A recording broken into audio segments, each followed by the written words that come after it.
का मैथ है chapter number 10 lines and angle के बारे में है। Pair of angle, pair of angle के बारे में बताया जा रहा है कि जब दो एंगल एक साथ हो, जैसे नंबर 1 है एडजेसेंट एंगल किसे कहते हैं। यहाँ हम जानेंगे कि एडजेसेंट एंगल किसे कहते हैं।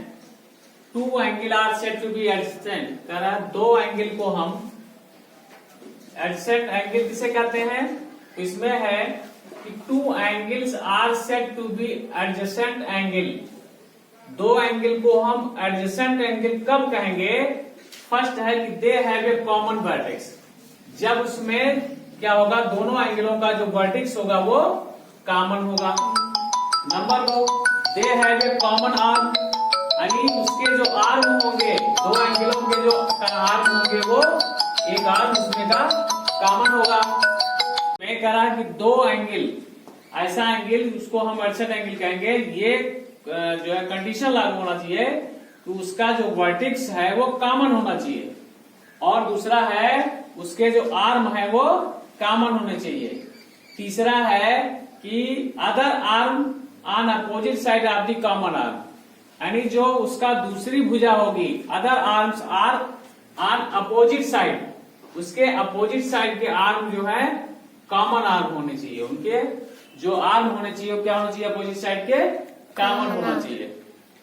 ये चीज कंडीशन लागू होता है। अब इसमें देखिए क्या है, पहला कंडीशन है एडजेसेंट एंगल हम तब कहेंगे, ये देख रहे हैं ये एंगल है और ये एंगल, इसको हम एडजेसेंट एंगल तब कहेंगे इन दोनों को जब इसके जो वर्टेक्स है वो कॉमन होंगे। तो ये वर्टेक्स आपका इसमें कॉमन है, फर्स्ट कंडीशन लागू हो गया है। दूसरा है कि they have a common arm, तो इनके जो आर्म है उसमें एक आर्म, ये ओबी आर्म क्या है, कॉमन है ना। ओबी आर्म क्या है, कॉमन हो गया हमारा ओबी आर्म। इसमें ओबी आर्म क्या है, कॉमन हो गया, ओबी आर्म भी कॉमन हो गए। तीसरा कंडीशन कह रहा है कि the other arms are on opposite, यानी ऑफ दी कॉमन आर्म, यानी कॉमन आर्म के जो विपरीत जो आर्म होंगे वो क्या होंगे, दूसरा आर्म ये नहीं होना चाहिए कि इसके अपोजिट, कॉमन आर्म के अपोजिट में भी एक आर्म होना चाहिए। तो ये कंडीशन लागू होता है हमारा कि ये तीनों कंडीशन जब लागू होंगे तो उनके जो वर्टेक्स कॉमन होते हैं, तो ऐसे एंगल को, इस प्रकार से जो एंगल बनता है उसको हम एडजेसेंट एंगल कहते हैं। ठीक है। सेकंड है लीनियर पेयर। लीनियर पेयर किसे कहते हैं।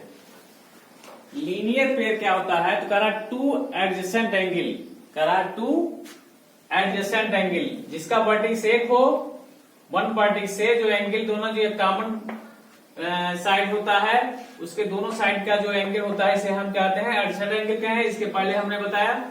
फिर कह रहा तो कि यदि मान ले two adjacent angle are said to be form ये लाइन लीनियर पेयर, दो एडजेसेंट एंगल जो है अगर लीनियर पेयर में होते हैं ऑफ ये angle if their non common arms are two opposite rays, कह रहा है ये लीनियर पेयर एंगल कहे जाएंगे जब इसके जो नॉन कॉमन आर्म्स हैं वो क्या होंगे, अपोजिट होंगे। जैसे ये वो कॉमन आर्म कॉमन वर्टेक्स है और इसके जो आर्म्स हैं ये एक इधर को है और एक रे इधर को है, यानी ओ ए और ओ बी, ये कह रहा है ओ ए एंड ओ बी क्या है, अपोजिट रे है। क्या है, अपोजिट रे, अपोजिट रे, ये अपोजिट रे हो गया। ओ ए और ओ बी क्या है, अपोजिट रे हैं। ऐसे इसको हम कहेंगे लीनियर पेयर। क्या कहेंगे, लीनियर पेयर। पेयर में देखिए ए ओ बी, इसमें क्या है, ए ओ बी एक लाइन है, A O B is a line, A O B एक लाइन है। और इसमें एंगल क्या है, A O C, angle A O C and angle B O C, B O C, ये है लीनियर पेयर एंगल, इसे क्या कहेंगे? Linear pair angle. ये एंगल और ये एंगल क्या है? Linear pair angle. Linear pair angle, इसको हम लीनियर पेयर एंगल कहेंगे। और इन दो एंगलों का योग कितना होगा? क्योंकि एक लीनियर पेयर एंगल का जो सम होता है वो 180 डिग्री होती है, इसलिए angle A O C plus angle B O C equal to होता है 180 degree.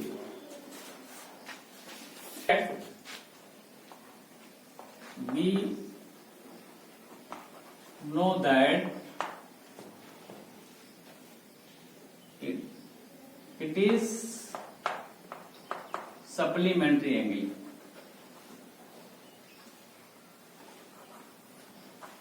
It is supplementary angle. इसको हम जब दो एंगलों का योग 180 डिग्री होता है तो उसे हम सप्लीमेंट्री एंगल कहते हैं, इसके नाम से भी जानते हैं। तो लीनियर पेयर एंगल में हम लीनियर पेयर एंगल किसे हम कहते हैं? लीनियर पेयर एंगल उसे कहेंगे कि जब जिसका एक कॉमन लाइन हो और दो जो अपोजिट साइड की जो लाइन है वो कह रहा है नॉन कॉमन आर्म्स जो होंगे वो क्या होंगे? एक दूसरे के अपोजिट होने चाहिए। नॉन कॉमन आर्म्स, जो नॉन कॉमन आर्म है वो अपोजिट होने चाहिए, अपोजिट रे होना चाहिए, अपोजिट में इसका लंबाई होना चाहिए, अपोजिट साइड में ये बढ़ेगा और इनके दोनों के बीच के जो एंगल होंगे इस टाइप के जो एंगल बनेंगे उसको हम लीनियर पेयर एंगल के नाम से जानते हैं और जिनका योग जो है 180 डिग्री होता है। ठीक है। वर्टिकली अपोजिट एंगल किसे कहते हैं? ये एंगल जिसे ये वर्टिकली जब दो लाइन एक दूसरे को इंटरसेक्ट करती हैं, कह रहा है कि when two lines intersect each other at a point their opposite angle are called vertically opposite angle, are called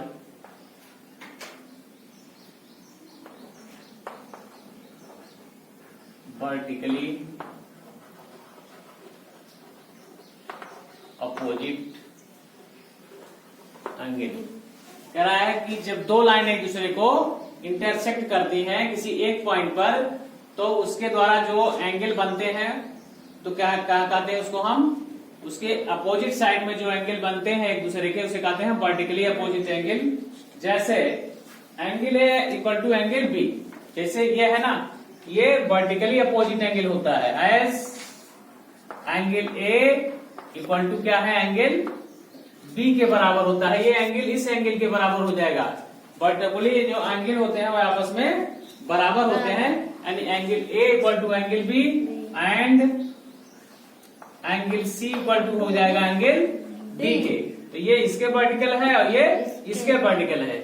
तो इसी प्रकार से जब दो लाइन एक दूसरे को किसी एक पॉइंट पर इंटरसेक्ट करेंगी तो उसके द्वारा जो एंगल बनेंगे वर्टिकली अपोजिट जो होंगे वो आपस में इक्वल होंगे। ये चीज हमको इससे मिलता है, ये आपस में इक्वल होंगे, इससे हम ये सीखते हैं। ठीक है। कॉम्प्लीमेंट एंगल किसे कहते हैं?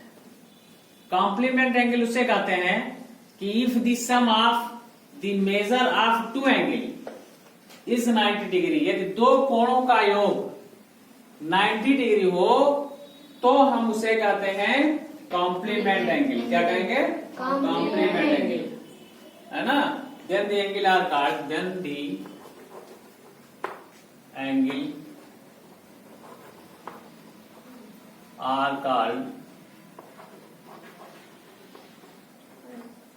complement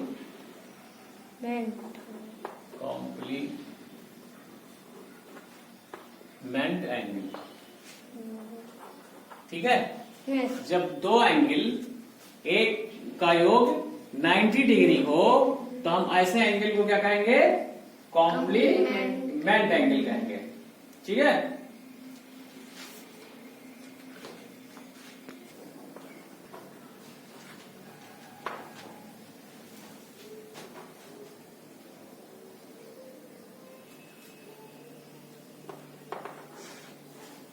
देखिए सप्लीमेंट्री एंगल किसे कहते हैं? सप्लीमेंट्री एंगल उसे कहते हैं कह रहा है कि जब दो angle are said to be supplementary, कब कहेंगे? If there measure is 180 degree and each of them is called supplementary.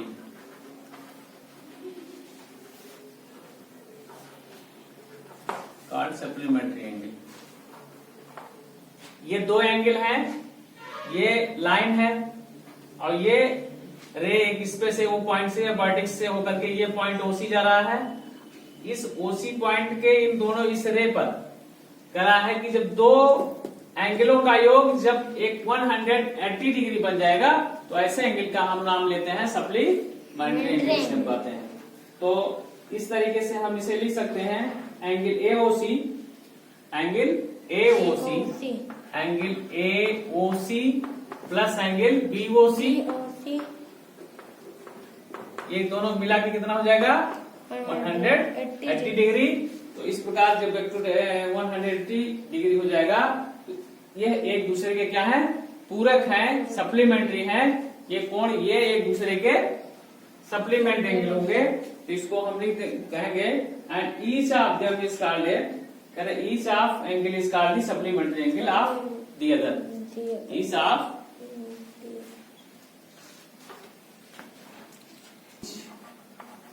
the angle is called supplementary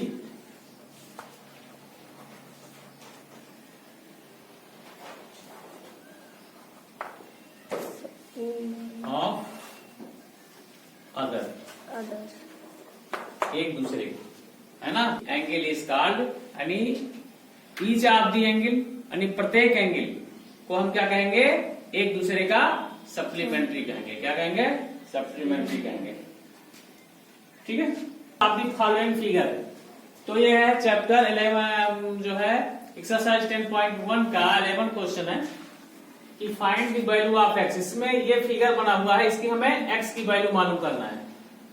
तो फर्स्ट पार्ट है इसमें का कि ये एक्स की हमें वैल्यू मालूम करना है। तो हम कैसे मालूम करेंगे? चूंकि हम जानते हैं कि कोई लीनियर पेयर एंगल जो होता है, ये देख रही है, ये अपोजिट साइड इसके, ये अपोजिट साइड है, ये इसका अपोजिट साइड है, ये इसका कॉमन वर्टेक्स है। तो ये क्या है? लीनियर पेयर एंगल कहते हैं। इसको क्या कहेंगे? और लीनियर पेयर एंगल क्या होते हैं? यानी लीनियर पेयर एंगल कितना होता है?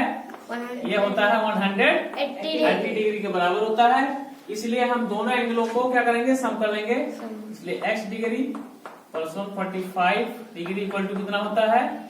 180 डिग्री के बराबर हो जाएगा। और इसलिए x इक्वल टू कितना हो जाएगा? इस तरीके से निकालेंगे x equal to 180 degree minus 145 degree. और ये कितना हो जाएगा? 10 में से 5 निकल गया, कितना हो जाएगा? 5, 7 में से 4 कितना हो गया? 3 हो गया। और ये हो गया 35 डिग्री हो गया, 0 हो गया। ठीक है। तो ये कितना मिला? x की डिग्री कितनी मिली? x इक्वल टू कितना हुआ? 35 डिग्री हमको मिल गया। ठीक इसी प्रकार से हम इसमें से निकालेंगे। सेकंड में है, कह रहा है कि 3x है, ये 2x है, तो ये दोनों की डिग्री कितनी होगी, है ना? x की वैल्यू कितनी होगी, इसकी डिग्री आप बताइए कि ये कितने डिग्री का होगा और ये कितने डिग्री का होगा। तो लीनियर पेयर एंगल ये भी है, क्योंकि दोनों के वर्ड जो है साइड जो है अपोजिट है। जो अपोजिट कॉमन साइड क्या है? अपोजिट है। कॉमन साइड क्या है? अपोजिट है।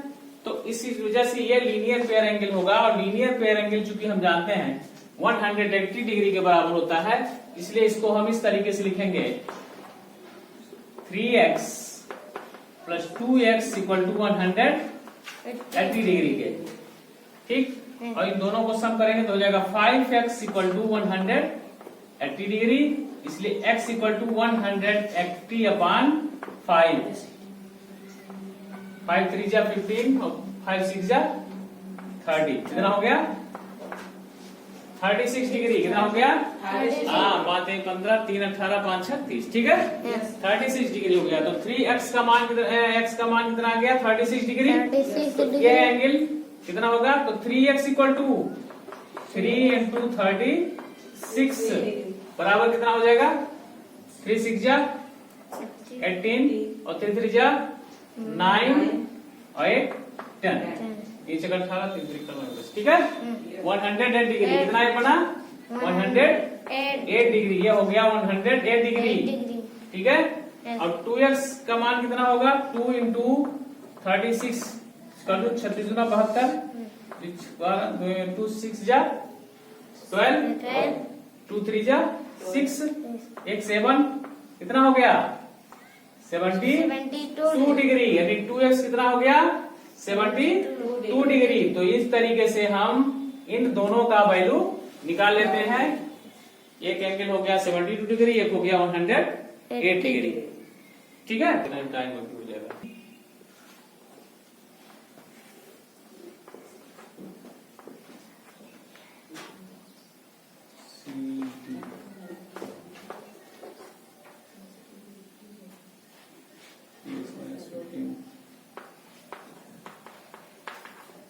ये हो गया और ये हो गया आपका वो पॉइंट हो गया, ये हो गया 105 डिग्री।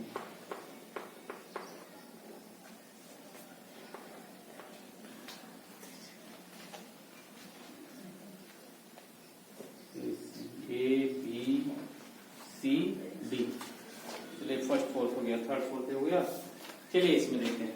अब ये देखिए इसमें भी क्या है लीनियर पेयर एंगल, ये क्या है लीनियर पेयर एंगल है, इसमें दोनों बन रहे हैं, ये एंगल बन रहा है और ये एंगल बन रहा है।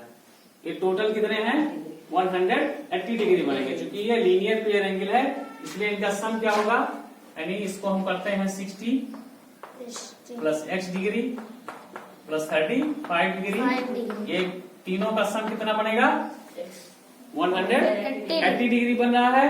इसलिए इसको अब हम x का वैल्यू निकालेंगे, कितना x की वैल्यू हमें मालूम करना है, तो हम निकालेंगे ये कितना हो जाएगा भाई 5, तो ये 95 हो जाएगा ना, प्लस ये हो गया x इक्वल टू कितना हो गया, ठीक है। तो x इक्वल टू कितना आ गया हमारा, x की वैल्यू 10 में से 5 निकल के कितना हो गया 5, और ये हो गया आपका 17, तो कितना हो गया ये 9 नॉट 17 8 हो गया ना, ये हो गया कितना 85 डिग्री, तो x बराबर कितना आ गया 85, हाँ x डिग्री इक्वल टू कितना हो गया 85 डिग्री। इस तरीके से हम इसकी वैल्यू निकाल लेते हैं। फोर्थ वाले में है आपका दिया है ये अपोजिट एंगल के लिए है ना, जब two line intersect each other है ना, तो अपोजिट एंगल आर सेम, तो अपोजिट एंगल सेम होते हैं। इस फार्मूले से हम क्या करेंगे, इसमें भी x की वैल्यू निकालना है, इसमें भी x की वैल्यू 105 दिया गया है, एक हमारा दिया गया है 105 है।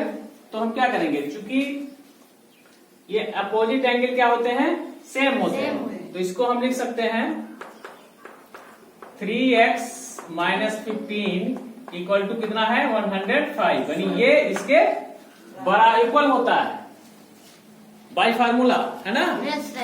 से हम जानते हैं कि अपोजिट एंगल एक दूसरे के इक्वल होते हैं, इस तरीके से इससे हम निकाल सकते हैं इसका मान। तो 3x इक्वल टू हो जाएगा 105, इसको इधर ले जाएंगे तो हो जाएगा प्लस 15, और ये 15 कितना हो जाएगा 3x इक्वल टू कितना हो जाएगा 550 है ना, कितना हो गया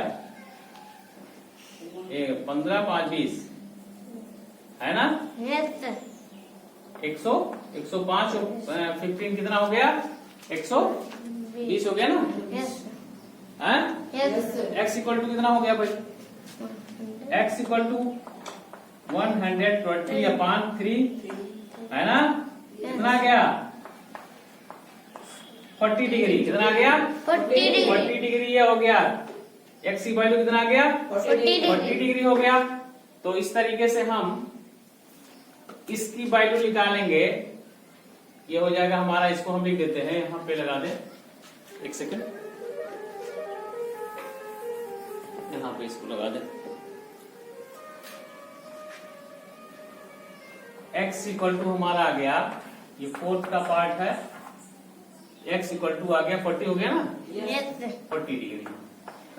तो ये है, इसको हम लिख देते हैं 3x माइनस 15, इसको क्वेश्चन नंबर फर्स्ट लिख देते हैं है ना, put the value of x in equation first. ठीक, अब हम क्या करेंगे, इसको इसमें पुट कर दीजिए, तो हो जाएगा 3 इंटू 40 है ना, माइनस 15, तो ये हो जाएगा 120 डिग्री।